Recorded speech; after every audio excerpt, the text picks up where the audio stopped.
对不起，对不起，不好意思，对不起，对不起。真着急。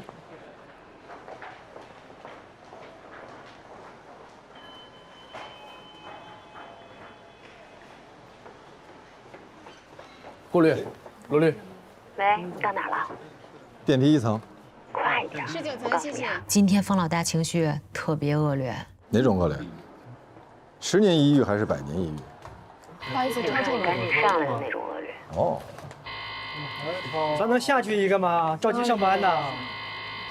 要不然请您先下去。我，不好意思啊，我又不是最后一个，他是最后一个。顾全大局吧，要不然大家谁也上不去。您为什么不顾全大局做下一趟呢？美女，咱不差这1分钟2分钟了，行吧？我们都有急事。当然差1分钟，如果差1分钟的话，客户可能就会取消订单。谁没有急事？我们的确有非常要紧的事儿，所以能不能拜托你乘下一趟？不是这位先生，谁没有要紧的事儿啊？请问？那这是我的名片，请收好。您给我名片什么意思？我知道您是律师，所以您想告诉我说您的工作很重要。虽然您最后一个上来的，但是您要先上楼是吧？不，我是想说，如果你因此丢了工作，你可以找我。我找你干嘛呀？我可以让你老板赔你很大一笔钱。如果你做不到呢？我从来不说自己办不到的事情。谢谢。谢谢。快一点吧，好吗？我们要迟到，谢谢。你要迟到，谢谢您。谢谢啊。等一下。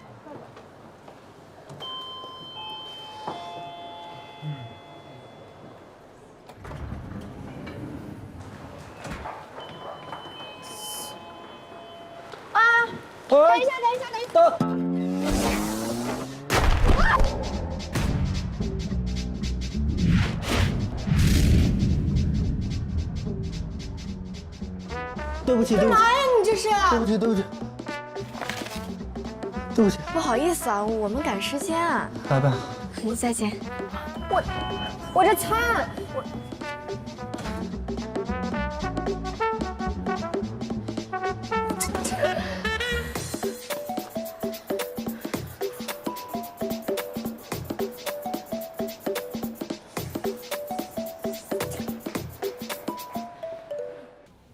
喂，哎，喂，您好，您的外卖。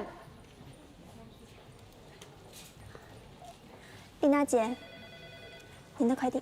对不起啊，来迟了。我刚刚路上发生了一点意外。什么意外？我上电梯的时候被电梯门夹了一下，这餐就掉到了地上，我就只能回去重新给您做了一份，耽误了您的时间，实在抱歉。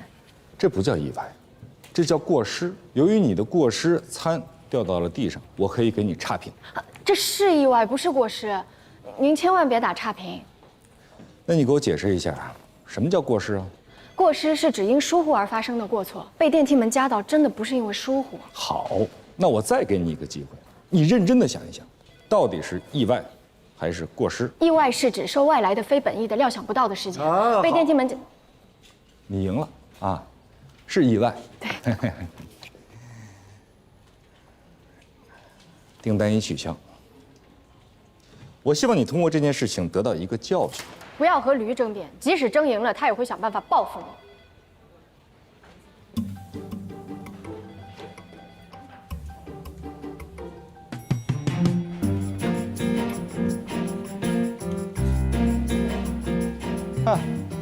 我并没有取消订单呀。所以你是想让那个送外卖的小姑娘在发现你没有取消订单的时候，感激涕零地跑回来，而且打心底里觉得你是一个好人，外冷内热。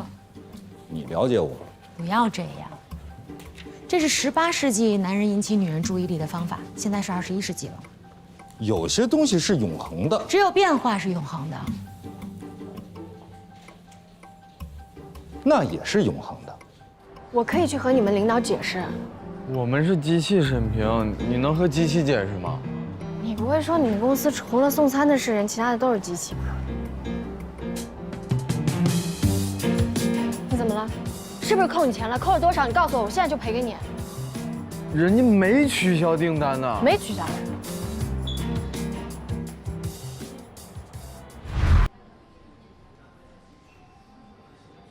欢迎光临。哟，这么巧。哦，你在这儿上班。冤家路窄啊。冤家？我们什么时候结的冤？你不会这么快就忘了吧？你们当时把我逼下的电梯，没想到你还这么记仇。你接下来是不是要说我小心眼儿？接下来我要请你给我来一杯咖啡。咱们得让他承认侵权。你这叫与虎谋皮，你以为给他作为比对，他就心虚了？那就看谁玩的更好、更专业呗。好久不见，怎么样？挺好的。这应该是你接到的第一个案子吧？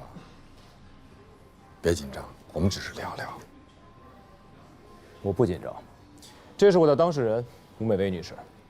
吴小姐你好，我是罗宾。你好，你好。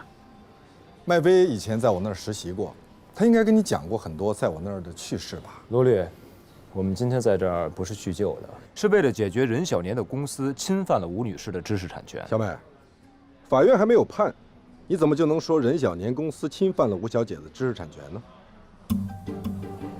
我觉得吧，现在是他们比较被动，所以罗宾来了，咱们就直接跟他说，如果不承认侵权，其他不用谈了。他拔脚就走，是我没教好他，我的错。您教我的我都记得呢。您现在使这招叫先发制人，压人一头，就是想让我的当事人对我产生不信任。我不会上当的。我没有教过你这招，你肯定记错了。我的记性很好。那你一定应该记得我教过你，法律的功能不是挑起争端，而是制止争端；不是制造分歧，而是阻止分歧；不是混淆是非，而是以公允的态度、准确的措辞提供确切的事实。咱们上来先问问他对咱们这个比对的看法。哼，他一定会说英雄所见略同，大家想一块儿去了。我们的比对您看过吗？看过。您觉得相似吗？英雄所见略同。这就正好掉到咱们挖的坑里了。他怎么解释？他们给美薇发过邮件。不止发过邮件，还打过电话呢。到时候你当场说出来的，你就跟他说，当时谁谁谁约我见过面，我还去面过试。那他就不能自圆其说了。那您的意思是说，大家想一块儿了？任小年的秘书给我打过电话，还约我去过面试，所以说不可能想到一块儿。我就怕到时候他睁眼说瞎话，他万一说那比对不像呢？那咱们就给他录下来，编成小视频发到快手上去，让大家评判一下。然后呢？如果公众都认为他是一个不诚实的人，那法官怎么可能会采信他说的话呢？吴小姐，善虑者不送。其实我今天来，你好，您的咖啡。谢谢。请问你们有什么要点的吗？不需要，谢谢。打扰了。您刚才想说，您今天来是？吴小姐，这是一份协议，任小年的人事时尚希望能够邀请你成为他们的首席设计师。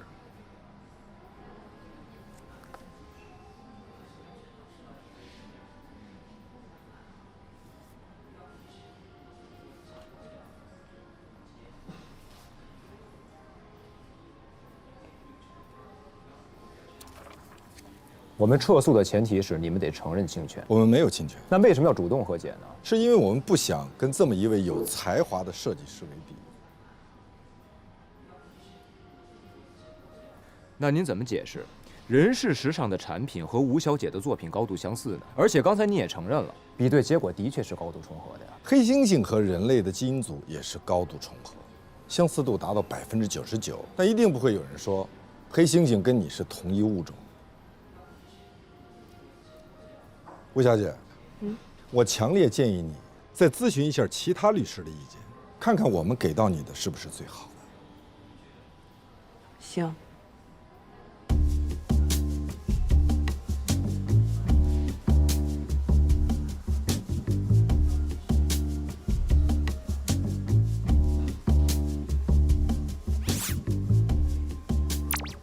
不好意思，我去趟洗手间啊。请便。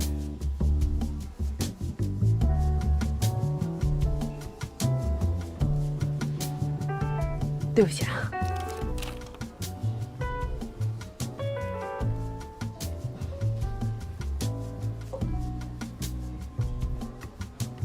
我们认识。谁啊？那个咖啡小妹。她是我当事人的闺蜜，我们是朋友。哎，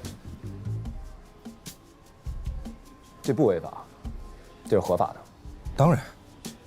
哎，我怎么觉得罗宾给人感觉挺好的，不像给人玩？你就是个坏痴。这份协议你要是签了，你就掉进去。哪有这么严重？他还夸我才华出众呢。你要时刻牢记，他是个律师，是任小年的律师，他接受的是任小年的委托，他的职责就是维护任小年的利益，即使他明知道任小年可能存在种种不端。是这样的吗？可我还是觉得他是真的欣赏我，聘请我当首席设计师。亲，那是人家职业素养高，好不好？人家把你卖了，你还替人数钱呢，亲。他哪把我卖了？按照这份合同，你是他们的首席设计师，也就是说，你所有的作品都属于任氏时尚。没听懂是吧？也就是说，他们给了你一张空头支票，首席设计师换走你所有的作品。啊？哎，我看刘斌还挺亲切的，咣一下给我一个大馅饼，咣一下给你个大陷阱。他为什么呀？因为这是他的职业。他的职业是抢劫吗？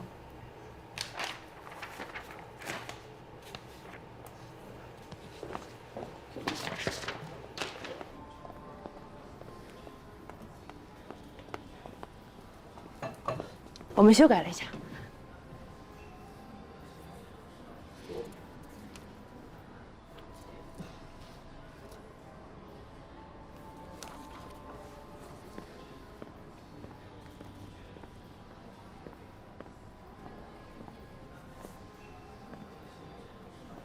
这是你改的？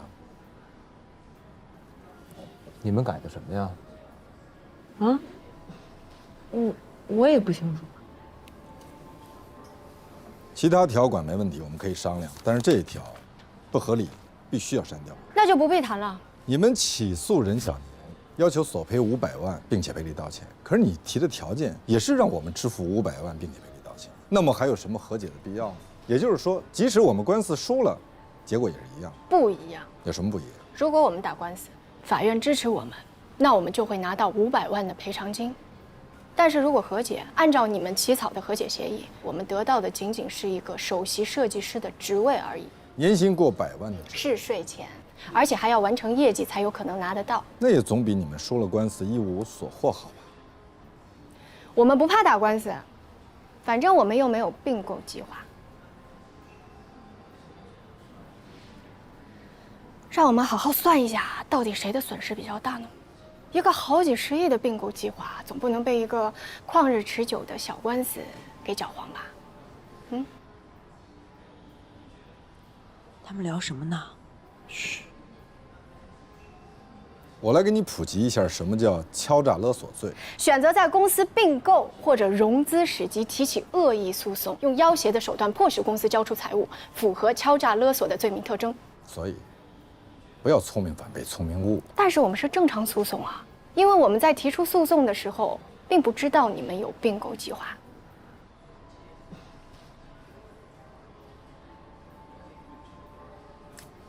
那你是什么时候知道的呢？就刚刚。你别想套我的话，我告诉你，我会读心术，我从你的表情里面读出了你的内心。你通过我的表情读到我的内心，有并购2个字。那请你再重新读一读，看看我的内心里面是不是有双赢2个字。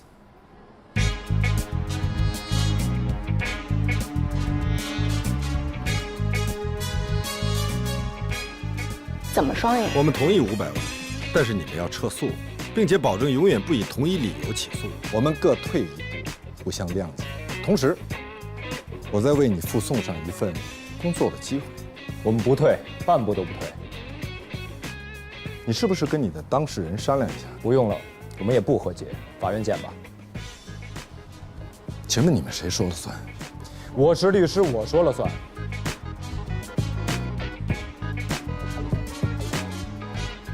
这份协议在我们下班之前都有效。我们的下班时间是晚上6点半。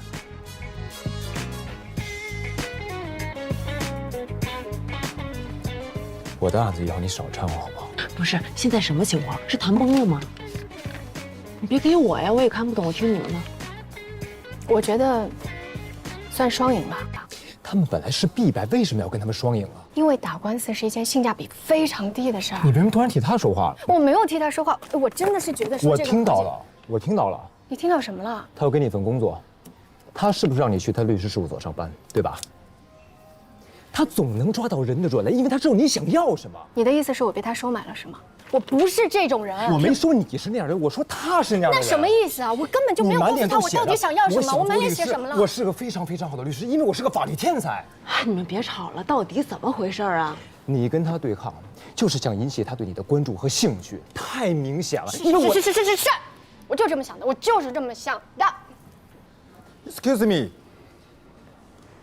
一杯卡布奇诺带走，谢谢。罗律师，正好，你能帮我解释一下吗？非常乐意。根据这份协议，你可以获得500万的投资款。这么多啊？当然是有条件的。首先你要保密，其次你要跟任先生成为一致行动人。什么叫一致行动？就是你不能告他了，他给你的500万就是把应该赔给你的侵权费当投资款付给了你。哎，好啊好啊，我不管什么侵权费还是投资款，签了就能给钱吧？但前提是你要先撤诉。没问题。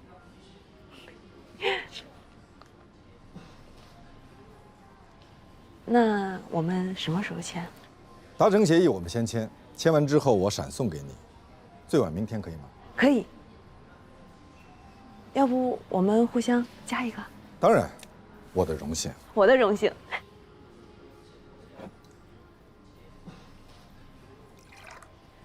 那我先走了哈。再会。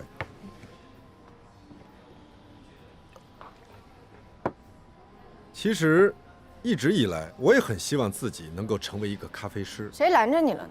没人拦着。罗律师，再见。再见。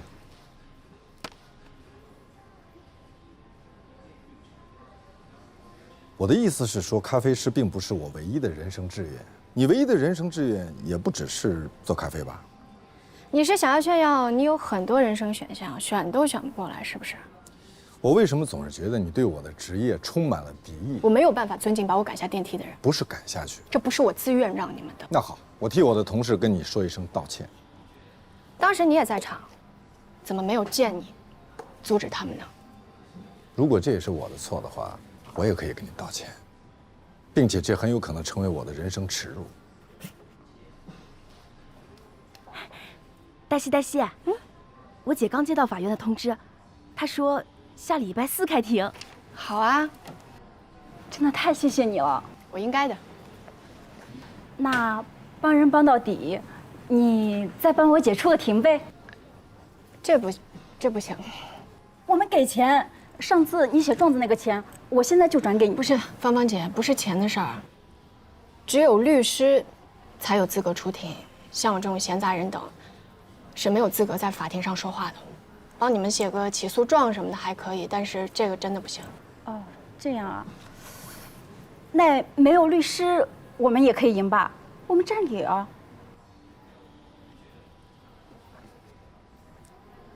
我帮你做杯咖啡吧。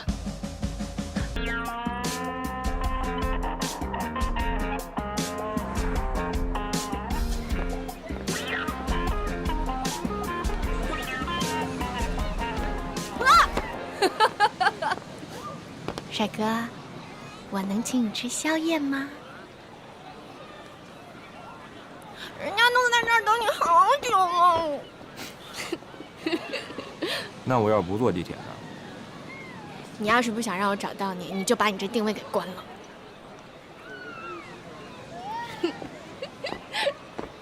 我现在知道什么叫当事人了。当事人，就是当他遇到事儿的时候他是人，等他没事儿以后他就不是人。嗯。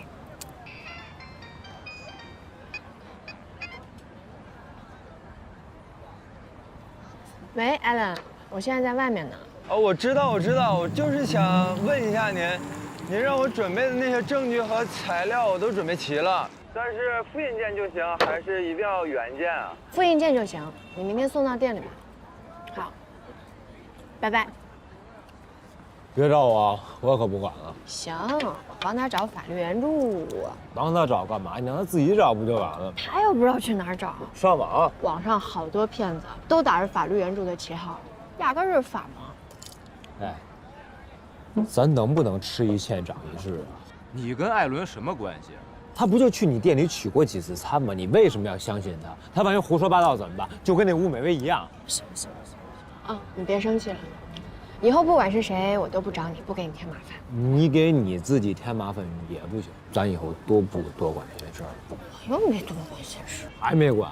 那吴美薇那事儿不就是你让我管的吗？是我让你管的，但是现在不也是皆大欢喜吗？嗯。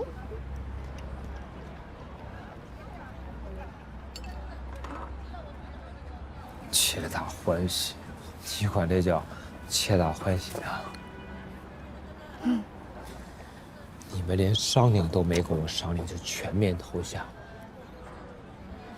这是我接的第一个案子，我想打败罗宾，我想看到他被客户痛骂的样子。我最讨厌的就是他们总是拿钱办事儿，他们做的应该是道歉，而不是随便给点钱，这事儿就这么过去了。行。你也要替美薇好好想一想啊。我跟他合租，他的房租经常都是我垫的，对他来说，他宁肯早点拿钱和解。一个官司打个1年半载的，就是赢了又怎么样？不也是赔钱吗？可能赔的还没有和解拿的钱多呢。你跟我说这些干嘛呀？啊，我没你想的周到，我是没你想的周到，我不如你聪明。我这是在帮你复盘啊。不用。你要想复盘的话，你还是帮自己复下吧。你好好想想，你是怎么把一手好牌给打烂的？你是怎么成功的沦落成了一名社会青年？你没法从事任何需要有文凭的工作，你甚至连参加司法考试的资格都没有。戴鑫。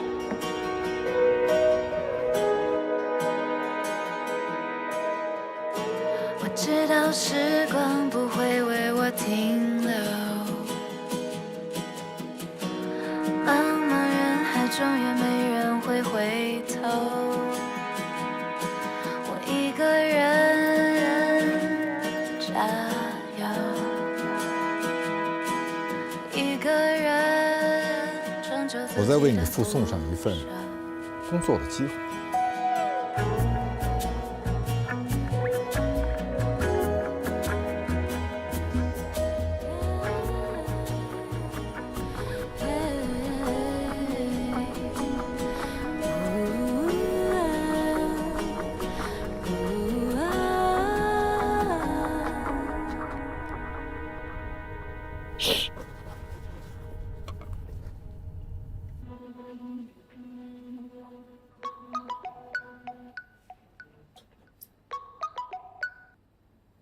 哎，我什么时候可以上班？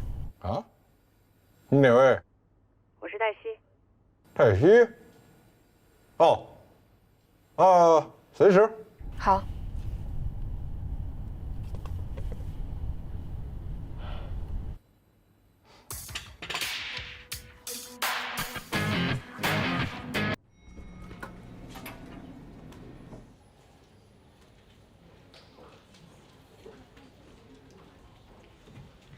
请问您找谁？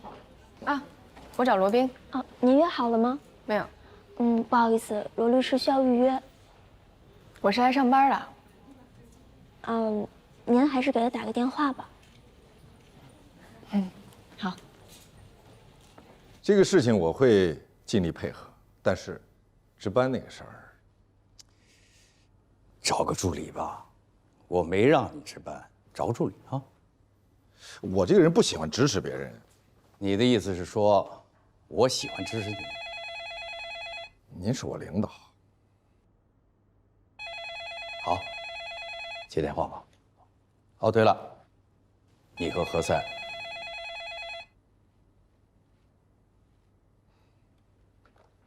喂，罗律师，我是黛西，我到你律所前台了。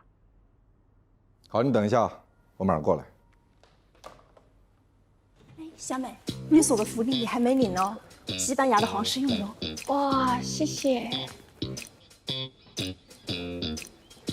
嗨，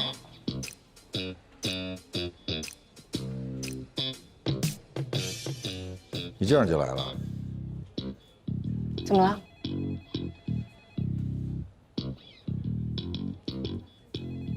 你看过《侠胆雄狮》吗？没有，怎么了？来吧。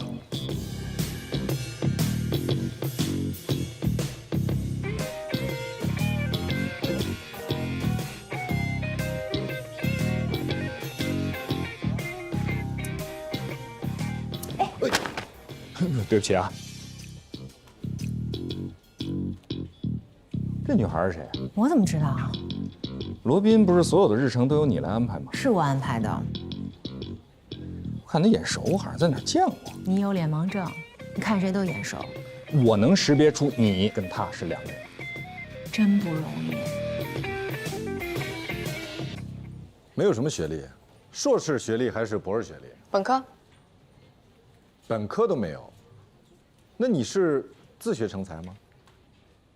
我上过法学院，只不过是在最后1年实习的时候出了一些事情。什么事情？我不想说。你应该知道，我们律所最低要求都是硕士学历以上。可是您昨天说要提供给我一份工作，并没有告诉我说要硕士以上啊。我现在说也不晚。唉，吴美薇的合约还没有最后签字吧？你威胁我？温馨提示。那你能做什么？所有律师助理能做的事情，我都可以做。会写律师函吗？会。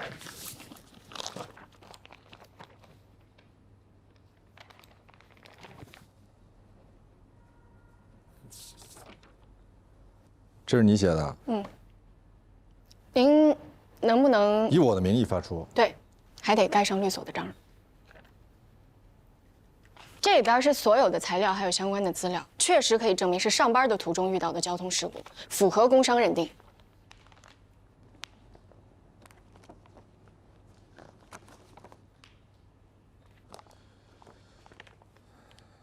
这是你送我的见面礼，希望您可以喜欢。好，我让丽娜给你找一个位子，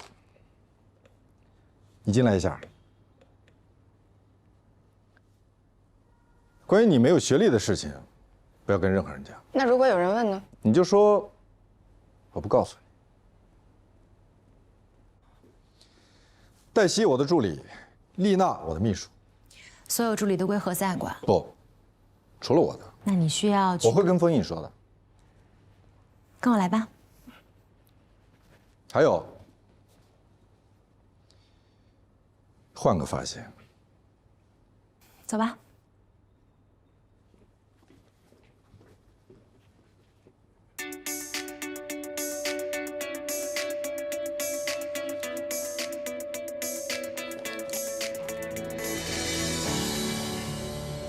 这边有2个空位子，你选一个吧。谢谢。丽娜姐，你先坐。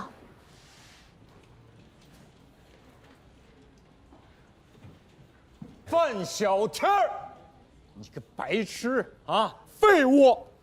我看看，这是什么？啊，错别字儿，给我重新校对一遍啊！一个字儿，一个标点符号的校对。现在开始，你们所有人啊，都听好了。如果想在全景待下去的话，那就都得给我认真啊，尽全力。我们这不养废物，开始工作。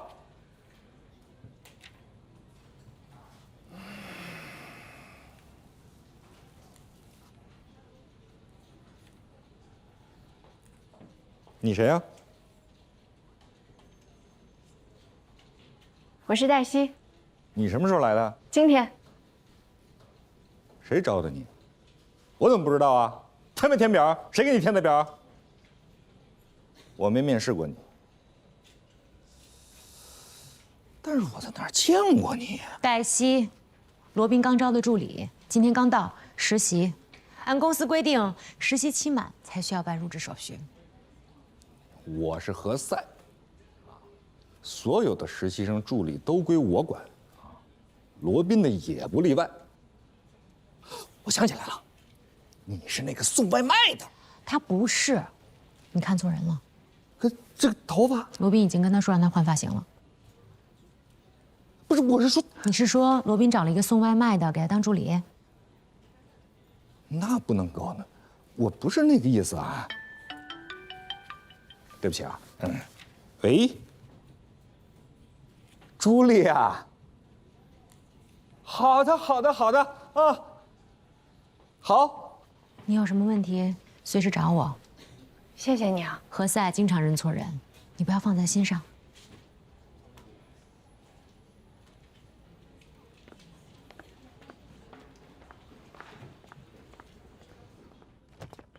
该走了。对，谢谢。那个孩子是怎么回事啊？你们都说我应该找个助理，所以我就找了一个。从哪儿找来的？垃圾箱捡的。别跟我开玩笑，别人不知道，我还不知道吗？我见过他，他之前来送过外卖。她有一个孪生姐妹，两个人长得一模一样。你就打算这么跟何塞解释？我为什么要跟她解释？何塞也见过他。她没见过。见过，我在场。那就请你告诉她，她认错人了。我就是这么跟他说的。谢谢。还要感谢你助理的完美配合。她怎么配合的？既不否认也不承认啊。特别好。特别好是什么意思啊？你们俩初次见面就可以配合得如此完美。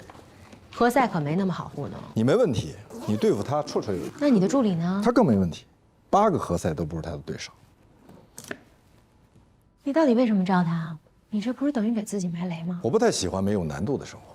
那是不是以后我的工作里面还要加一项排雷的任务啊？你这是在委婉地提出加薪的要求吗？罗律师，我不能给你开车了。为什么？那天我去接你，后来送孕妇去医院，结果闯了一路的红灯，全给拍了，扣了12分。我现在没驾照了。你不要着急，我现在去开庭，等我回来，你的驾照我给你要回来。好，开庭是大事，我这不急。可是谁送您啊？我自己开吧。那您辛苦了。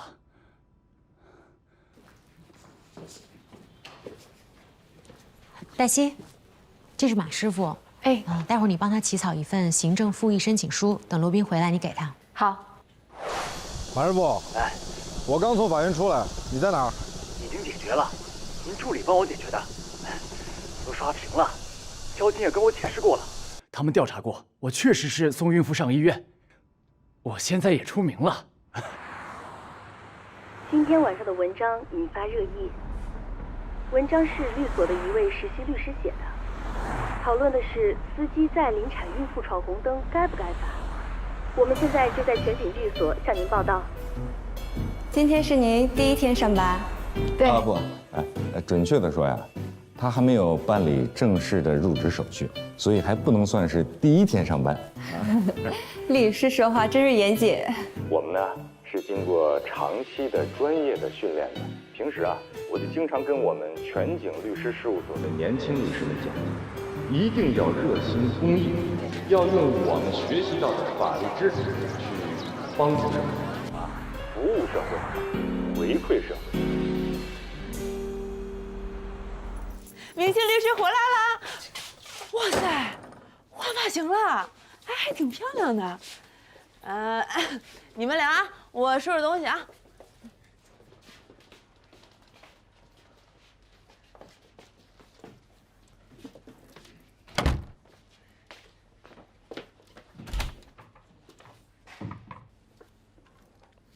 你这发型挺好看的，跟以前那比吧，脸小。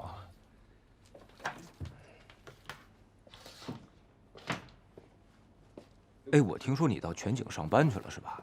嗯，恭喜啊！谢谢。哦，对了，那个，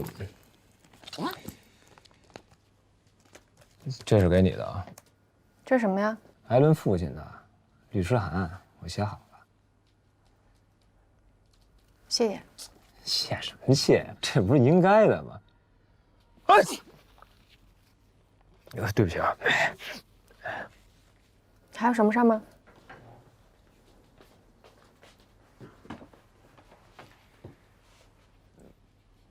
错了。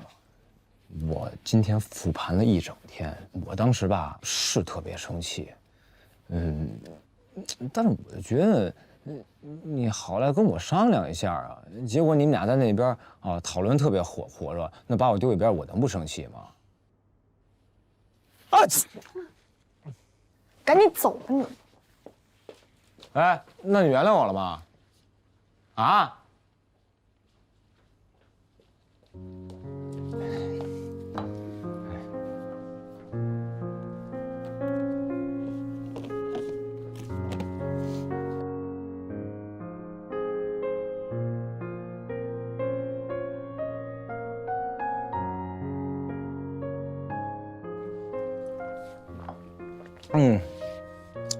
那我吃了药，是不是就算好？没有。哎呦，不行，我现在有点头疼，我看会儿。哎呦，不行，别晃，别晃，走开！哎，别晃，头疼着。走开！你好好跟我，走开！看一会儿。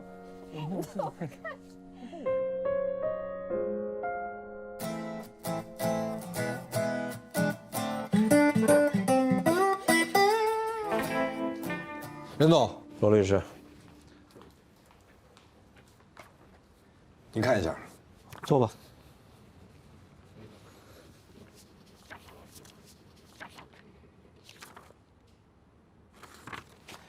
这就完事儿了吗？我就是想要个结果，结果你们那个何塞律师一直跟我掰扯法律条文，掰扯我头都大了。他有他的问题。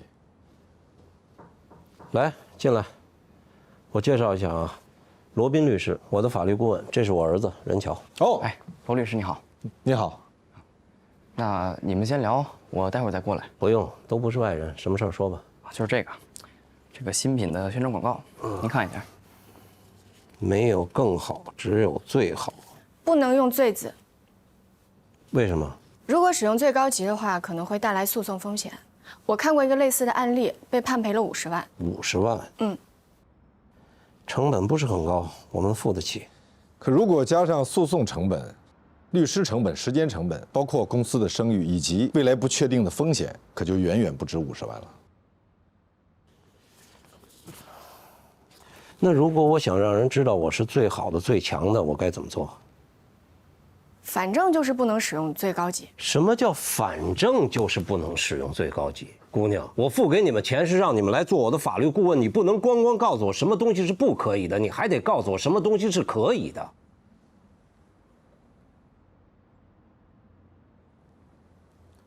任总，可以换一下顺序。换顺序？没有最好，只有更好。好，没有最好，只有更好，不用最高级，用比较级，去吧。行，你在哪儿读的法律？你怎么进的这个律师事务所？你念过书吗？任总，还是要相信我们律所。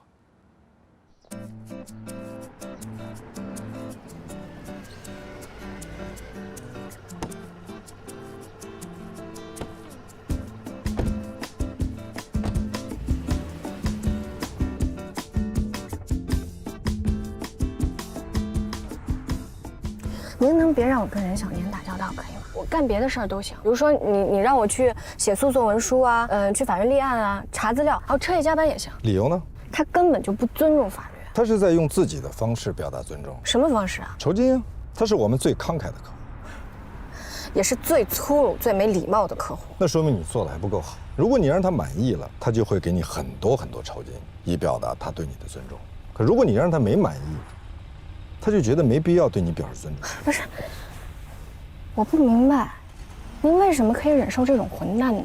我雇你当我的助理，不是来让你问我这种愚蠢的问题。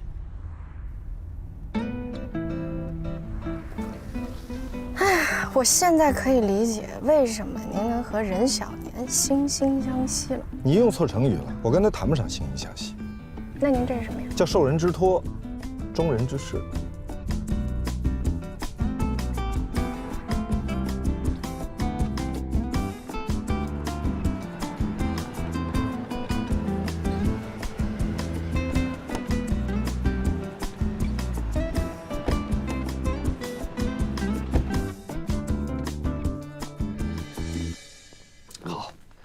谢谢您抽时间过来。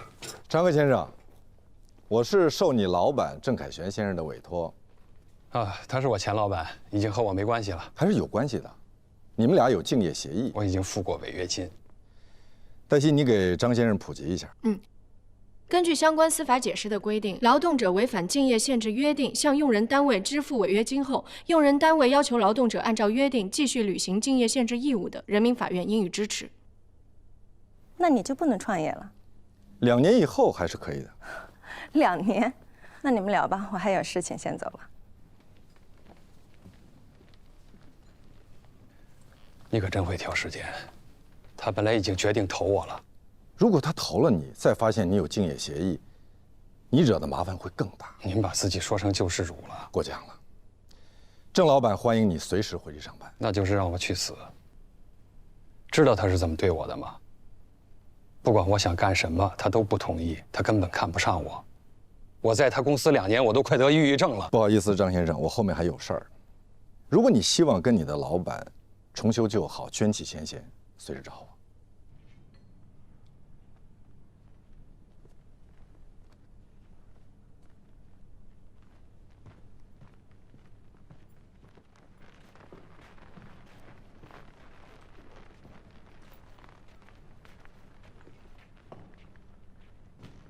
我觉得咱们这样做对他不公平。人家当时在你那儿，你也没好好重视人家。哦，现在人家自己出来创业，有了热度、关注度了，你就拿出了竞业协议。需要我提醒你，这份律师函是你起草的吗？我当时并不知道他在郑凯旋那儿受的委屈。那只是他的一面之词。您没有看到他的眼神啊？啊，特别绝望，绝对不是装的。有一句话叫“置于死地而后生”。我不明白为什么一定要把人往死里逼呢？我给他路了呀，让他回来上班。那是绝路，绝处逢生。你能不能设身处地的替他想一想啊？他怎么能回去啊？他原本可以自己干出一番事业的，现在却要让他回到那个让他受尽冷落的前老板那儿，这不是胯下之辱吗？大丈夫能屈能伸，他可以向韩信学习。我觉得咱们这么做不对，不公平。你的工作不是来提醒我，记住，我们是律师，郑凯旋的律师。那也不能拿人钱财替人消灾吧？那你的意思是拿人钱财给人添堵？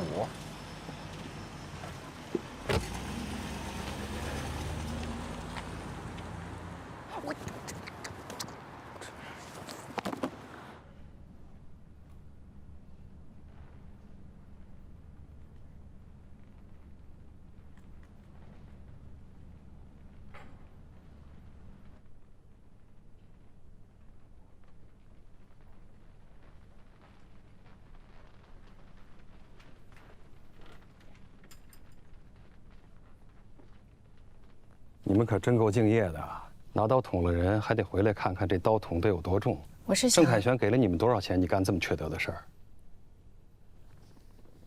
儿？跟你直说吧，他就是想让我回去，在他手底下服服帖帖的对他点头哈腰、言听计从，我不会接受。你告诉郑凯旋，我死都不会。其实你不用死啊。你有亲戚吗？我的意思是，竞业协议其实只是对您本人有效，但是对您的太太、您的父母、您的兄弟都是无效的。我可以让我太太去创业，我给她当司机，让她去见投资人。你为什么要这么做？因为这么做是对的。对在哪里？你这是在出卖我们的客户。张科他当年签这份竞业协议的时候，本以为自己会受到重视，大展宏图，但是没有想到，如果这个理由成立，所有签过竞业协议的人，如果不想遵守，都可以说自己受了委屈，都可以就此要求免除竞业限制。那这个协议还有什么存在的必要呢？但是如果我们稍微有点同情心的话，你真的以为你很聪明吗？我警告你，你的所谓同情心，严重损害了我们委托人的合法权益。而且，因为你的这个自作聪明，接下来我将不得不采取更加严厉的法律手段，把张科告到倾家荡产。所以，你现在有2个选项：一，把事情去摆平解决；2，马上走人。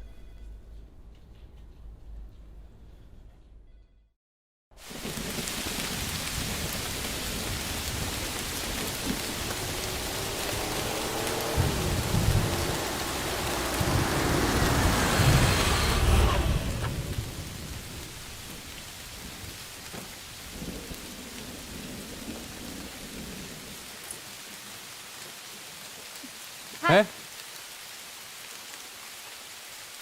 我们缺一法律顾问，你要是愿意，我不是来找工作的，我是过来给您介绍投资人的。好啊。郑凯旋。在开玩笑，我很认真，我就当是个玩笑。您要不要先看一下我帮您起草的协议？你白起草了。最近我恰巧看过一个采访，是郑凯旋先生的。他说他有一段时间非常的膨胀，有一次一个他最好的兄弟跟他说有别的人要投，他就特别的生气，他觉得这是一种背叛，于是就对那个好兄弟做了很多错误的事情。可是他现在非常的后悔，他真的希望这个好兄弟可以给他一次机会，让他可以改正这些错误。那这话他为什么不当面跟我说？钢铁直男嘛。这是他的道歉方式，他给您开的条件优于所有的投资人。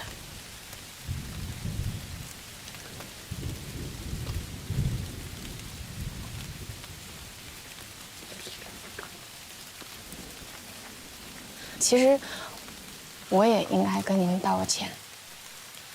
虽然说以您太太的名义注册公司，在一定程度上是可以规避竞业条款，但是还是会有诉讼风险。如果郑凯旋他真的想要找您麻烦发起诉讼的话，那您的公司不是您太太的公司就会官司缠身的。实在抱歉啊，张克先生，我不应该给您出这种馊主意的。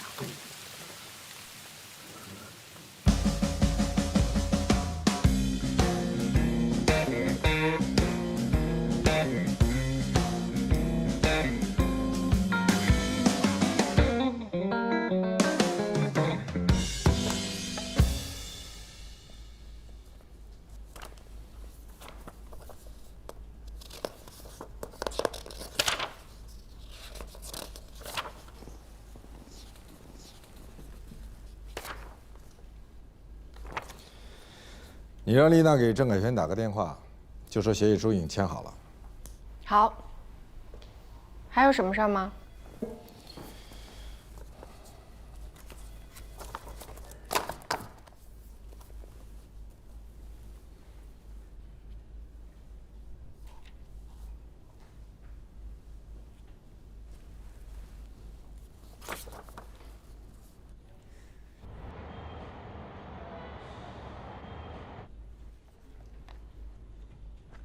律师函、法律意见书、起诉状、答辩状、调解书。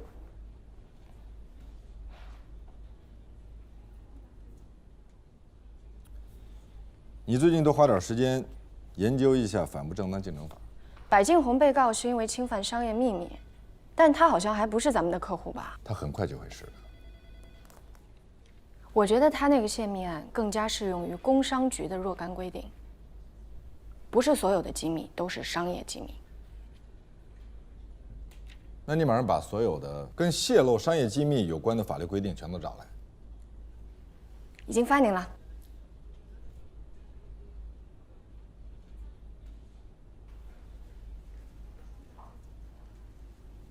还不下班？我为什么还是觉得他有点像那天那个送外卖的？你从哪儿看出来人家像送外卖的了？你要再这么背后议论罗宾，我没有背后议论他。那你说人找一助理是送外卖的？我不是这个意思。如果别人说你随随便便找了一个没上过学、没读过书的女孩送外卖的来当你助理，你会怎么样？那我一定跟他翻脸。我是有职业荣誉感的，任何进入我们律所的人啊，无论是男女老幼，必须是毕业于名校。那你说人家罗宾找一送外卖当助理，你什么居心啊？我就是说，他有点像。你有脸盲症。是，我经常认错人。我有脸盲症啊，我不是那个意思啊，我什么意思都没有，你千万不要误会啊！我没有误会你，为了你好。我以后再也不乱说了。快去吧，赶紧下班，赶紧休息。我有脸盲症。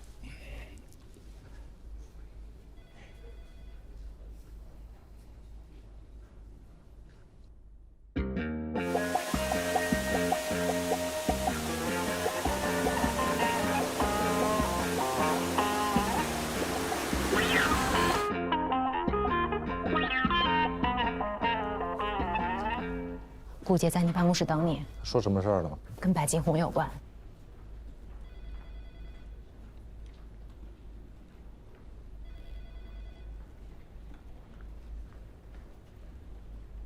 您找我？有事儿，白金红还记得吗？白金红，当然记得。他昨天晚上非常激动，给我打电话说让我帮他找一个有关知识产权方面最好的律师。你应该跟他说，就是最好的保姆也不能随叫随到。特殊情况急茬。您的事儿都是急茬。他现在是被告，原告有可能深思熟虑，被告完全是祸从天降。他是廖佳敏的客户，早就不是了，换了好几茬了。喂，白总。对，我现在就在罗宾律师的办公室，他已经答应了。是的。好，那一会儿见。白金红马上到。我什么时候答应你了？算我求你了，白金红是我最好的朋友。应该说，你一直想把他发展成你最好的客户吧？我们两个可以一起。不，你应该知道，我接任何客户的前提条件是不跟任何律师合作。我不会干涉你的任何。这是我的原则。白金红可是我的朋友，是我把他介绍给你的。你可以不介绍给我，现在还来得及。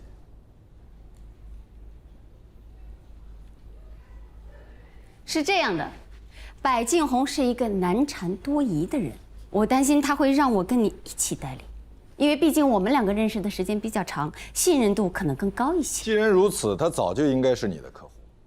是我觉得熟人之间最好不要有利益关系。那您的意思是现在跟他不是熟人了？我冒昧的问一句，您问，你为什么从来不跟其他律师一起合作呢？是怕被别人抢功吗？是怕被别人甩锅。甩锅？你可从来没有输过。那是因为我知道，如果说我输了，我不能推给任何人。我以前是那边的产品设计主管，后来白总挖我过来做总设计师。你的意思是说，你从耀斌公司辞职，导致他们对你怀恨在心，故意起诉你泄露公司机密，把白总也牵扯进来，负连带责任。他们给我打电话，说只要我让麦琪走人就没事儿了。他们太不了解我了，我白金红可不是被吓大的。你给我发一张传票，我就应该按照你的旨意，把我的总设计师开掉。那传出去是笑话了，以后谁还敢跟我干啊？现在先不要激化矛盾。他们是怎么发现你泄密的，抓住了你的把柄？就是有一天，我跟以前的同事在网上聊天，他把他们的设计图发给我，让我提点意见。结果他们主管看到，就当场报警了。我就觉得这是一个套，他们的员工给我设计师发图，他们应该去告自己的员工，凭什么告我们？他们有权利选择起诉谁或者不起诉谁。我建议啊，我们的重点不要放在谁陷害了谁，不要放在两家公司的诉愿上面。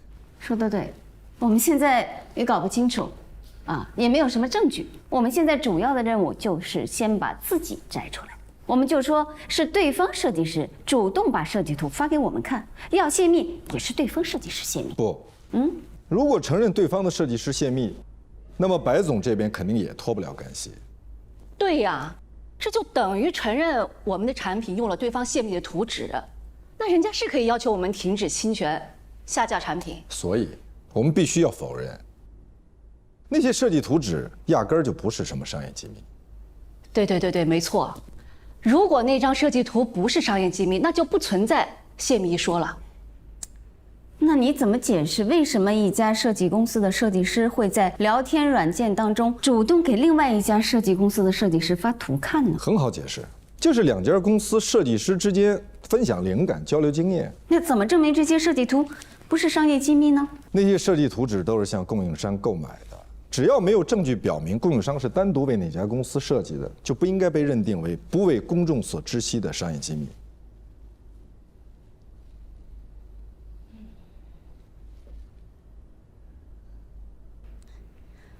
我给你们推荐的人靠谱吧？太靠谱了，咱们这就签吧。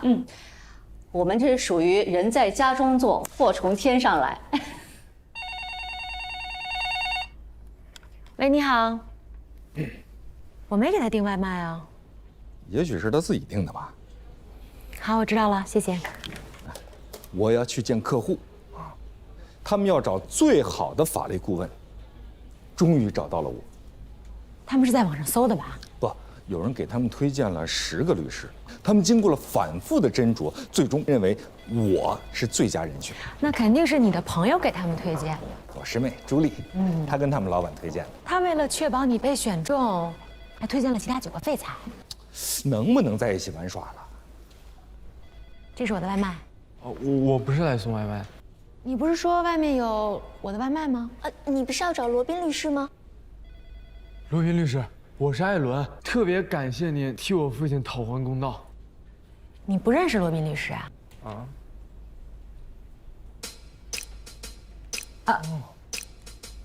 谢谢您，谢谢您，谢谢您替我父亲写了律师函，我们做了仲裁，确定是工伤，太感谢了，您真的是个好人。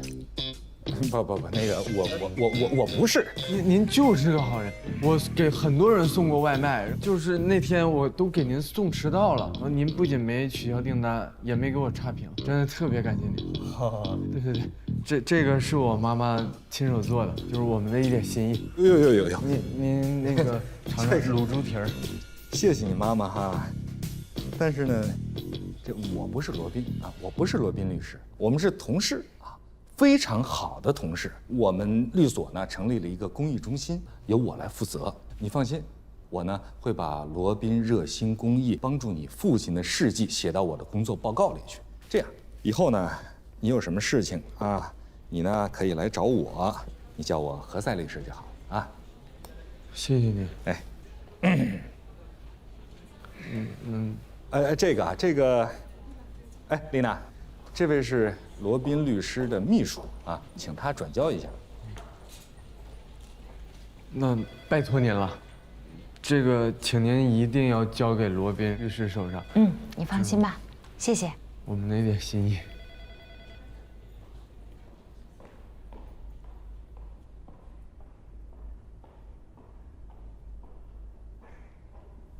谢谢您啊，何塞叔叔。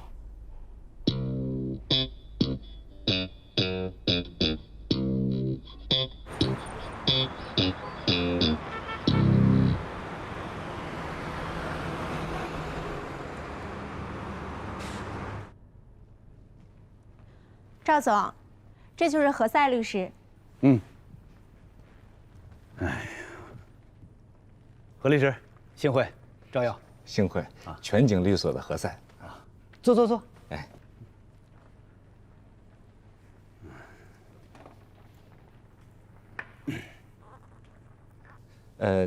赵斌是您弟弟？对，赵斌我弟弟，所有公司叫耀斌。怎么，你认识我弟弟啊？他以前输过一起官司，他是被告，我是原告律师，我赢了他的律师。那您的父亲是何家一？啊。哦，所以你从来没有输过一起官司啊？不，我赢的所有的官司跟我父亲没有任何关系。其实呢，我父亲他是反对我做律师这个职业的。我也没跟我父亲说过任何我的客户。如果你们找我呢？哎呦我去！不，是因为啊，我怀孕了，我这是怕开庭的日期跟预产期撞上，所以我就把你啊介绍给了赵总。对，朱莉向我推荐您的时候，并没有说你的父亲是谁，他只是跟我说您是他师哥，是一个著名的律师，而且从来没有过败绩。不，也不能说从来没有败绩，但是很少有律师能赢得了我。公司辞退马小居的依据在于，公司认定网上晒的这份工资单是马小居的，而且是马小居自己晒出来的。但是网上传的这个工资单局部截图当中，并没有员工的姓名或者公司，所以我们可以抗辩，仅凭公司内部调查就认为是员工泄露的，并不合理。公司认为他们在聘用合同中已经强调，工资属于高度机密，员工之间也不得交流工资信息，而且马小居也已经跟公司签了这份保密协议。您说的对，目前法律规定中并无对工资薪酬不能作出保密约定的条款。实践中，在保密约定并未违反同工同酬的情况下，也存在认可薪酬保密约定的案例。但公司无法证明那是马小菊自己上传的工资单。好，那你去起草代理词。已经起草好了。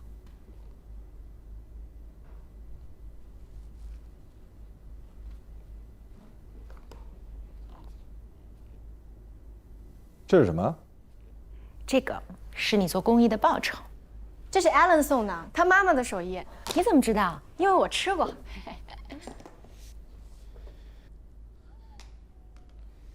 来吧，大家一起。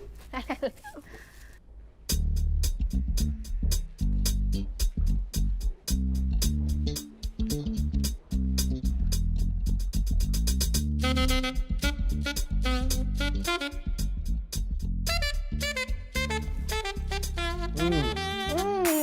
特别好吃。好吃吧？你慢点吃，这么容易做的东西就焦啊。来，快点跟我。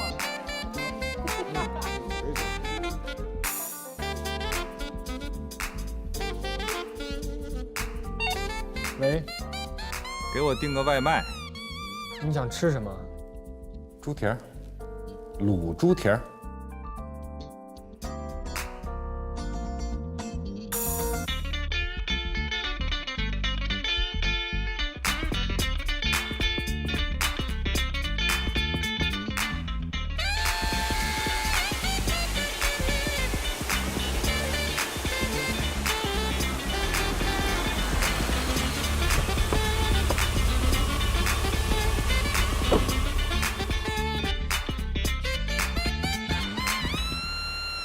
爹，买早餐去，咱俩一起去。我不买，那我也不买。你刚才说你要买，我说的是咱俩一起去买早餐，你买我就买，你不买我就不买。你这是唱的哪出呢？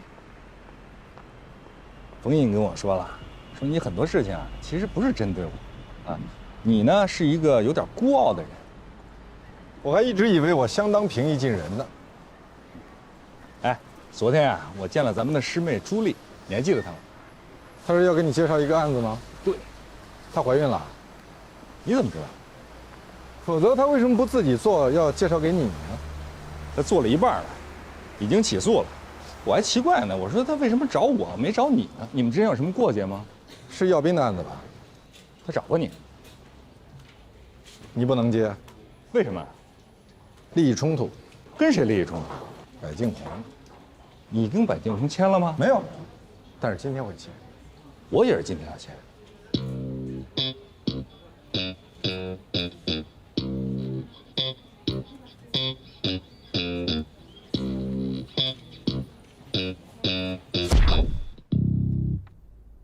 我的决定是柏敬红。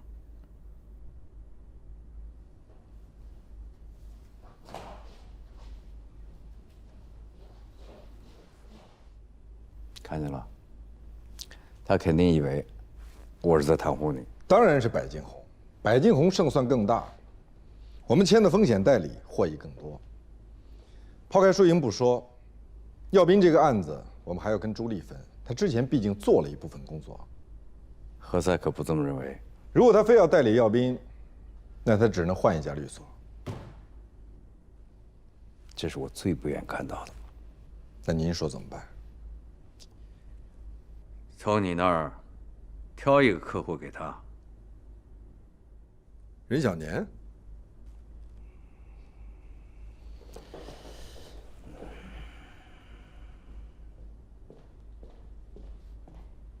哎，刘总，你稍等啊，我马上就到。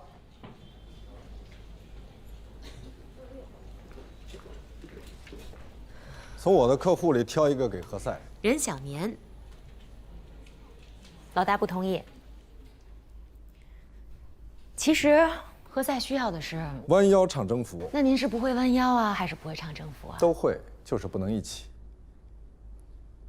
柏敬红约的几点？11点，不过他喜欢迟到。任小年介绍了一个客户，刘前进花520万买辆劳斯莱斯，结果是辆二手车。他去法院告，一审居然输了，他们的律师不行。把他介绍给何塞，这属于消费欺诈，何塞擅长。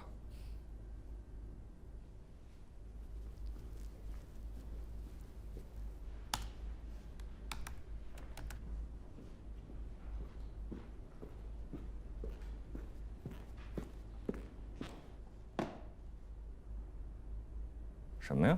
一个礼物，送我礼物干什么？求你接一个案子。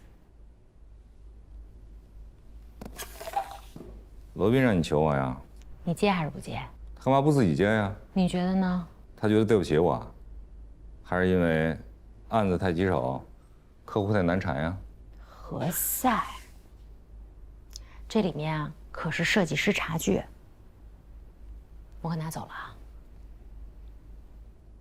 哎，你留着吧。我可是因为你啊，不是因为他。嗯。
我把廖佳敏介绍给了耀斌，你别恨我。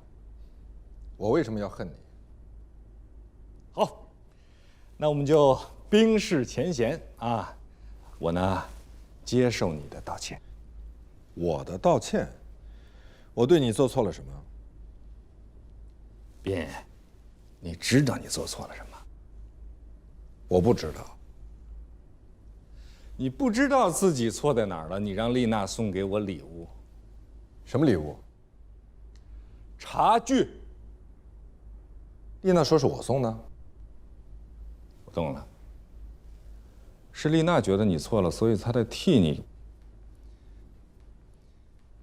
打搅了。不，你没懂。丽娜送你礼物，是她希望我们两个人能缓和关系。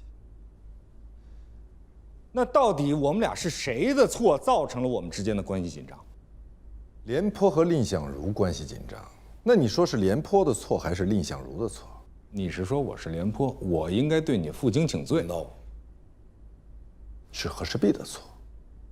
如果没有和氏璧，蔺相如到哪里去干一票完璧归赵呢？我必须把话说清楚啊！咱们俩在任小年的事情上有分歧，但是任小年他可算不上块和氏璧，他充其量算是一只煮熟了的鸭子。你以为客户争取最大利益为荣啊？我和你不一样，你以此为耻。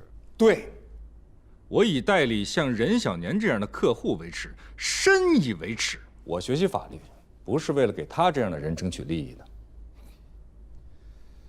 我到今天才明白我为什么会学法律，因为所有学法律的人如果都像你这样，任小年根本就请不到律师，这不公平。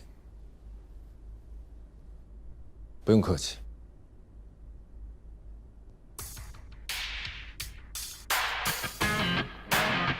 开展中央储备肉投放工作，共向市场投放中央储备猪肉1万吨，增加猪肉市场供给。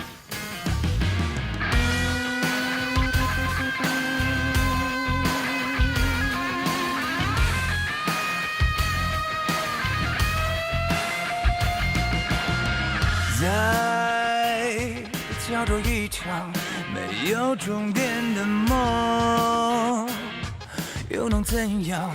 硝烟从未散场，有怎样？纵然百孔千疮。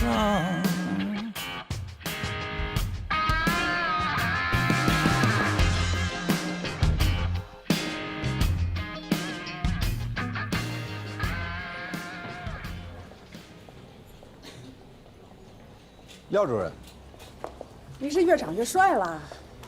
您越来越年轻了。听说你和何塞一直在明争暗斗。麦飞说的吧？他在你们那儿实习的时候，夹在你和何塞之间，两头为难啊。可在您那儿，他可是大红人啊。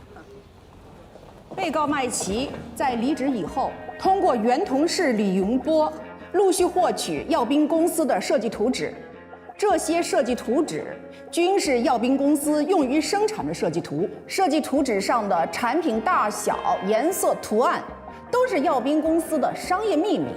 技术秘密是为了解决某项技术问题，经由智力劳动获得的设计、程序、工艺方法等。此外，速征信息要构成商业秘密，不仅应处于一般的保密状态，而且获得该项信息需要有一定的难度。从 4S 店提供的电脑检测记录来看，该车的大部分设施显示已经行驶的公里数为5515公里，而部分设施显示的行驶里程为1767公里。被告麦琪利用与原同事李云波的亲密关系，窃取耀斌公司严格保密的设计图纸。原告所提交的证据是两个曾经共事的设计师之间的正常交流。汽车销售公司将一辆二手劳斯莱斯篡改里程表之后，当作新车销售给顾客。涉案设计图所示的颜色、图案大小，也不属于应受法律保护的技术秘密信息，属于销售欺诈。其任职的晋宏集团需承担连带赔偿责任。全体起立。现在宣判，涉案图片的大小尺寸属于直接观察可得的内容，图片大小尺寸本身不蕴含任何技术手段，不能够解决任何技术问题，不属于技术秘密的保护课题。综上，法院驳回耀斌公司的诉讼请求。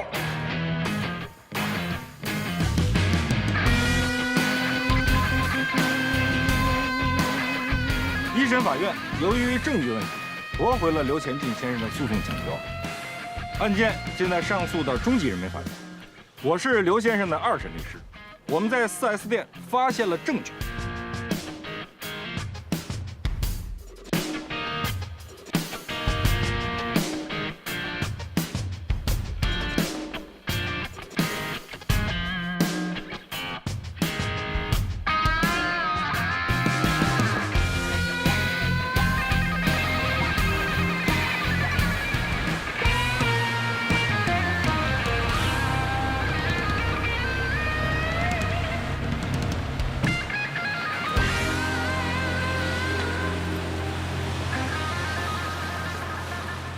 你现在马上给任小年他们公司做一个完整的裁员预案流程。裁员？裁多少？裁员名单我会发到你邮箱。公司希望他们自动离职，你负责让他们签字。他们公司没有 HR 吗 HR 也在裁员之列。那如果他们不愿意自动离职呢？你要告诉他们可能的后果。比如说呢？开除。为什么？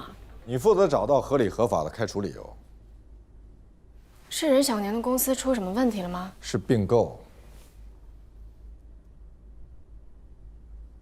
去做吧，一定要想周全，包括法律方面的流程、企业内部沟通和手续办理的流程，都要合法合规，避免引起法律纠纷。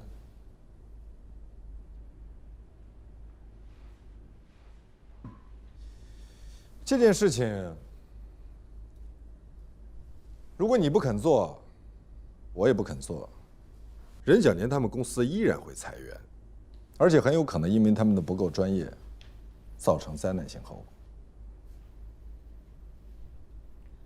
除了裁员名单，我还需要他们公司所有员工的名单，以及业绩、薪酬还有家庭情况。也一并发给你了。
请进。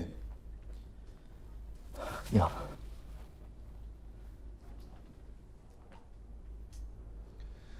我们是公司请来的法律顾问。能不能不裁我？我在这家公司做了24年，我是这儿的高管。我这24年没有功劳也有苦劳啊。能不能不裁我？你要不要先看一看公司给你的补偿金？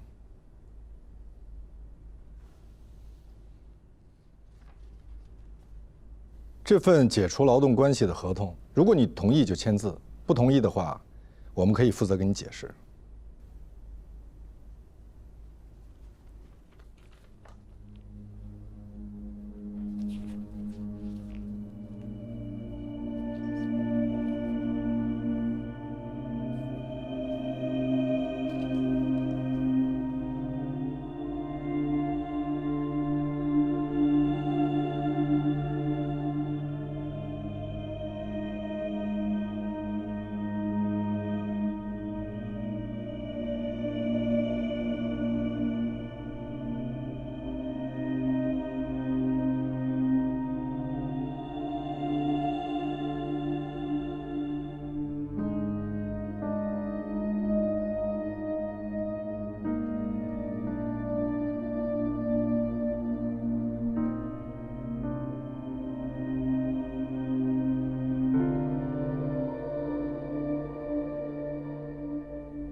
人挪活，树挪死，长痛不如短痛。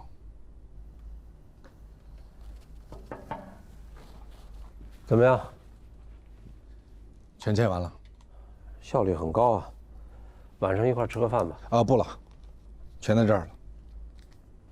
好，谢谢你们，辛苦了。应该的。我还有件事情想咨询你们一下。您说。坐。如果企业员工得了重病，我说的是那种需要长期治疗、丧失工作能力的，比如说癌症。黛西，你来给任总讲一下相关的法律法规。根据劳动部关于贯彻执行《中华人民共和国劳动法》若干问题的意见第59条规定，职工患病或非因公负伤治疗期间，在规定的医疗期限内，由企业按有关规定支付其病假工资或疾病救济费。病假工资或疾病救济费可以低于当地最低工资标准支付，但不能低于最低工资标准的80%。真的吗？黛西非常专业。太好了。你们还得帮我再裁掉一个人。您是说现在吗？最好是现在。现在已经过了下班的时间了。我付给你们加班费。我是说您要裁的人已经下班了。他在医院得了癌症。吴军，你怎么知道？他知道你们公司的每一个在裁员工，姓名、年龄、性别、工龄，以及他们家的家境、性格，还有补偿条款，甚至是被裁的时候可能出现的反应。功课做得不错。吴军是您的高中同学吧？对。您公司成立的时候他就在，2年前他升为公司大客户经理，在就职仪式上，他公开表示，他最大的愿望就是为公司服务到功成身退。但是他后来得了癌，可是现在经过治疗，情况已经基本稳定了呀。对，所以他提出想重返工作岗位，但是他的身体状况已经不再适合高管这个位置了。他儿子年龄还小，而且他夫人又没有工作，他看病花了好多的钱。每个人不都应该面对自己的人生难题吗？我明白，但是我不能理解的是，您明明有能力帮他，您为什么要……哎，你现在马上去医院，我不管你用什么办法让他签字离职。对不起，我做不到。很好，罗律师，麻烦你现在就把他开掉。对不起，我也做不到。为什么？因为他是专业人士，他熟悉国家法律，我们不愿意承担开除他而带来的法律后果。开除一个人有1000种合理合法的理由，这是你告诉我的。我现在要看你示范。对不起，您看不到。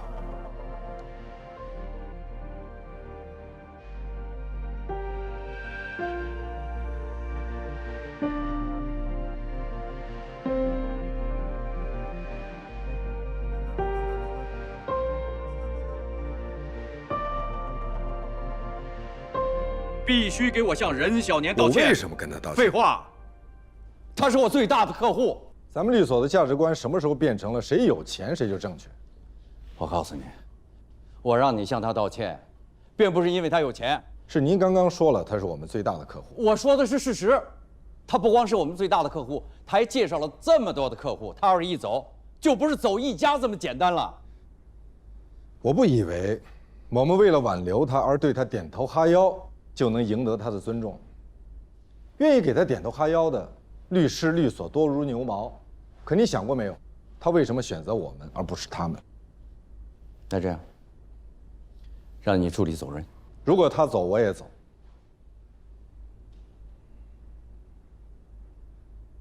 我和他没有您猜测的那种关系。那为什么你为了他还激怒客人呢？为了公平。他激怒了我的客户，这一点我已经批评教育过他。我怎么向任小年交代啊？我认识他以来，他从来没有发过这么大脾气。您就可以跟他说，我那个实习助理太年轻，他缺乏跟大客户沟通交流的经验。这一点以后我们一定会加强职业培训，但是不能因为他说了几句真话实话，我们就要把他开掉。我不是这样的人，您不是这样的上司，我们的律所也绝不是这样的律所，对吧？你居然还嬉皮笑脸，那难道你想看我愁眉苦脸？严肃点。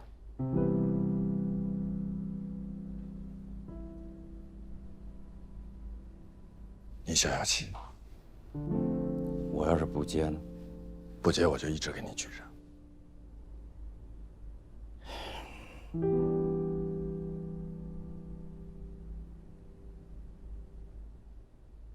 严肃。